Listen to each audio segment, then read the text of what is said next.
Hello friends, welcome back to our channel. నేను మీ Padma. Mutton కర్రీని కరివేపాకు ఎక్కువ వేసుకొని వండుకోవటం వల్ల ప్రయోజనాలు ఎక్కువ ఉన్నాయండి. ఎందుకంటే మటన్ గట్టిగా ఉంటుంది, జీర్ణం అవ్వదని కొంతమంది తక్కువ క్వాంటిటీలో తింటారు. అలా కాకుండా కరివేపాకు ఎక్కువ వేసుకొని వండుకోవడం వల్ల త్వరగా ఉడికిపోతుంది, అలాగే డైజెషన్ కూడా త్వరగానే అయిపోతుందండి. మనకి జీర్ణ వ్యవస్థ ప్రాబ్లం అనేది ఉండదు. అలాగే మటన్ మెత్తగా ఉడకడానికి కుక్కర్లో కాకుండా మామూలు తెప్పాలను ఎలా వండుకోవాలి చూద్దారండి. ముందుగా అయితే ఒక 3-4 పచ్చిమిరపకాయలు చిన్న ముక్కలు కట్ చేశాను, ఉల్లిపాయ ముక్కలు, అలాగే 2 గుప్పుళ్ళు కరివేపాకు, టమాటా ముక్కలు, అల్లం వెల్లుల్లి పేస్టు, లేత మటన్ తీసుకున్నానండి నేనైతే. ఇదైతే ఉప్పు పసుపు వేసి శుభ్రంగా 4-5 సార్లు కడుక్కొని పక్కన పెట్టుకున్నాను. మనం ఫ్రెష్గా కడిగి పెట్టుకున్నప్పుడే వంట అనేది చేసేసుకోవాలండి, నిల్వ ఉంచుకోకూడదు. స్టవ్ ఆన్ చేసి కళాయి పెట్టుకొని ఇందులోనే 4 స్పూన్లు నూనె వేసుకున్నాను, ఒక అర టీ స్పూన్ జీలకర్ర, ఒక బిర్యానీ ఆకు, అలాగే 2 లవంగాలు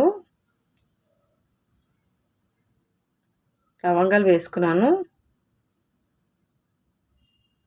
అలాగే చిన్న దాల్చిన చెక్క. ఇవన్నీ బాగా ఫ్రై అయిపోయిన తర్వాత కావాలంటే ఇందులోనే మనము అనాస పువ్వు, మరాఠీ మొగ్గ కూడా వేసుకోవచ్చండి. ఇవన్నీ మసాలా వేగిపోయిన తర్వాత కట్ చేసి పెట్టుకున్న పచ్చిమిరపకాయలు, ఉల్లిపాయలు వేసుకోవాలి. ఉల్లిపాయలు అయితే చిన్న ముక్కలు కట్ చేసుకున్నానండి. ఇలా చిన్న ముక్కలు కట్ చేసుకోవడం వల్ల మటన్ అనేది గ్రేవీ బాగా దిగుతుంది. ఇప్పుడు ఈ ఉల్లిపాయలని బాగా వేయించుకోవాలి. ఉల్లిపాయలు అనేది వేగిపోయినాయి కదండి కొద్దిగా. ఇప్పుడు ఇందులోనే టమాటాలు అనేవి వేసుకొని బాగా వేయించుకోవాలి. 2-3 సార్లు గరిటెతో బాగా కలుపుకున్న తర్వాత, ఇలా కలిపేసిన తర్వాత మంట అనేది హైలో ఉంటుంది కదా. ఇప్పుడు మనము మూత అనేది పెట్టేసుకున్నామంటే టమాటాలు కూడా త్వరగా మగ్గిపోతాయండి. ఇలా కలిపేసి ఒక 2 నిమిషాల పాటు మూత పెట్టుకోవాలి. ఇక్కడైతే 2 నిమిషాలు మూత పెట్టేసుకున్నాం కదండి. ఇప్పుడు మూత తీసుకొని చూసుకుంటే టమాటా కూడా బాగా మెత్తగా మగ్గిపోయింది. ఇప్పుడు గరిటెతో బాగా కలిపేసుకోవాలి. ఇలా కలుపుకున్న ఉల్లిపాయ టమాటా మసాలా అంతా కూడా వేగిపోయింది కదా. ఇప్పుడు ఇందులోనే అల్లం వెల్లుల్లి పేస్ట్ అయితే వేసుకోవాలి. ఇక్కడైతే నేను ఒక చెంచాన్నర వరకు ఉంటుందండి అల్లం వెల్లుల్లి పేస్ట్ వేసుకున్నాను. ఈ అల్లం వెల్లుల్లి పేస్ట్ పచ్చివాసన పోయినంత వరకు బాగా వేయించుకోవాలి.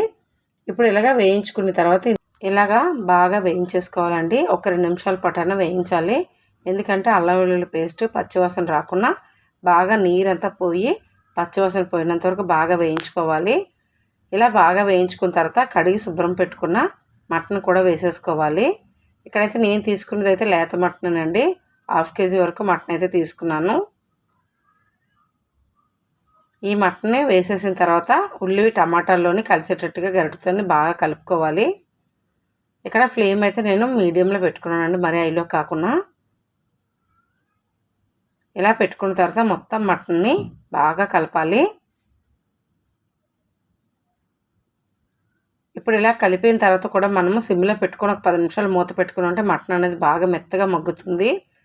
ఇలాగైతే నేను 2 నిమిషాలు ఉంచిన తర్వాత ఇందులోనే ఒక 1/4 టీ స్పూన్ పసుపు అయితే వేసుకున్నాను.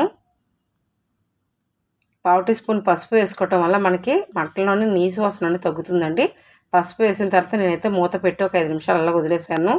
ఎందుకంటే కొద్దిగా మటన్లోని నీరు అనేది బయటకు వస్తుంది కదా. పసుపు వేసుకోవడం వల్ల కూడా నీసు వాసన అనేది ఉండదండి.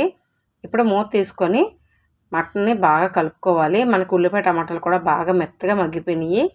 ఇప్పుడు ఇలా బాగా కలిపేసిన తర్వాత మరొక 2 నిమిషాల పాటు మూత పెట్టి ఉంచుకోవాలి. ఇప్పుడు చూసారా, ఇక్కడ 2 నిమిషాల పాటు మూత పెట్టుకోవడం వల్ల మటన్లోని నీరంతా కూడా బాగా దిగిపోయింది. ఇప్పుడు బాగా ఒకసారి కలుపుకోవాలండి. ఎందుకంటే మనము కుక్కర్లో అయితే 4-5 విజిల్లు పెట్టుకుంటే మెత్తగా ఉడికిపోతుంది. అలా కాకుండా హై ఫ్లేమ్లో పెట్టుకుని నేను మామూలు పాత్రలో వండుకుంటున్నాను కదా, అడుగు పట్టుకుని అప్పుడప్పుడు కలుపుకుంటూ ఉండాలి. ఇక్కడ రుచికి సరిపడగా ఉప్పు అయితే వేసేసుకున్నాను నేను. అలాగే ఇందులోని కారం కూడా వేసుకోవాలండి. మటన్ కనుక 1.5 స్పూను 2 స్పూన్లు కూడా కారం అయితే పడుతుంది. ఎందుకంటే పచ్చిమిరపకాయలు కూడా వేసుకున్నాం కదా. కారం తిన్న వాళ్ళైతే 2.5 స్పూన్ల వరకు వేసుకోవచ్చు. నేనైతే ఇక్కడ 1.5 స్పూన్ వరకు వేసాను. అలాగే ఒక 2 స్పూన్ల వరకు అయితే మటన్ మసాలా కూడా వేసానండి. ఇప్పుడు ఈ మటన్ మసాలా వేసిన తర్వాత కూడా మనకి ఇంకా నీరు అనేది దిగుతుంది కదా. ఇప్పుడు ఇందులోనే కడిగి పెట్టుకున్న కరివేపాకు అనేది వేసేసుకోవాలి. ఇక్కడ కరివేపాకు అయితే నేను 2 గుప్పుల వరకు తీసుకున్నానండి. ఈ కరివేపాకు వేసుకోవడం వల్ల ఎందుకంటే బాగా జీర్ణశక్తి వస్తుంది.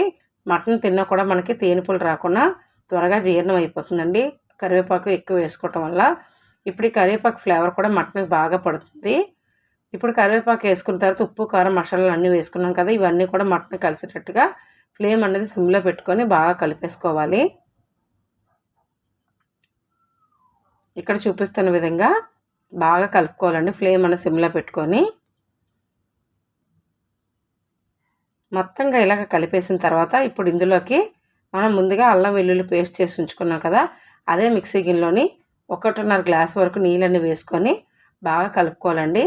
ఇక్కడైతే ఈ నీళ్ళు అయితే సరిపోతాయి, ఎందుకంటే లేత మటన్ ఆల్రెడీ నేను 2 టైమ్స్ అనేది మూత పెట్టి ఉంచుకున్నాను కదా, ఆవిరికి కొద్దిగా అయితే మటను మెత్తబడిందండి.